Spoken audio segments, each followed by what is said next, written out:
Now you're probably familiar with compositing two images together by altering the opacity of the top image so that we can see more or less of the one underneath it.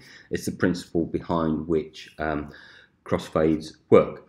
But there are other ways of integrating images. Obviously you can do picture-in-picture and various other kind of things. But a useful function, and is used quite a lot in static or still images. You also find it in After Effects, but you can use it in Premiere as well, is to vary the blend mode, i.e. the relationship between the two images. And sometimes it takes information about the light level from the top one, or the saturation, or various other kind of things. It ensures that the composite image is never darker or lighter than either of the two images, and various other kind of functions. And these are all gathered together in what are called blend modes. And what I've done, rather than go through each of them at a time, I've provided a link on this wiki page to Adobe's guide. It goes through what each of the blend modes does, but it really is, you're not going to remember all of these. It's as much really a case of experimenting with them. Sometimes a simple reduction of the opacity is such that it looks a bit naff. Whereas if you choose the right particular blend mode, the relationship between the upper and the lower image is transformed. So just to illustrate this, this is an image that really doesn't have much relationship with the stuff existing on the timeline.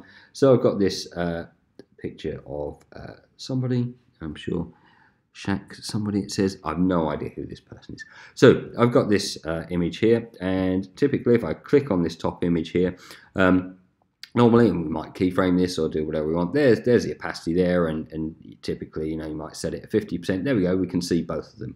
What's the relationship between them? Well, they're both sort of there, and then I can alter that over time. But so let's set it around about 50%, and then just look at the different effect of other blend modes. You can call these up by using this drop-down box here, and you can see there's a shed load of these things.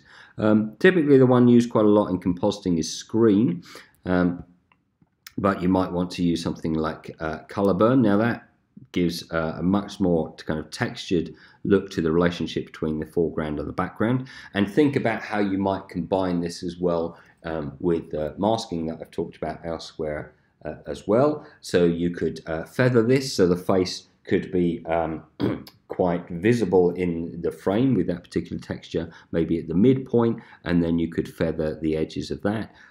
We could do something like that. I'm not advocating for any of these in particular, but just to illustrate that you have different options available to you. So that in itself is quite interesting.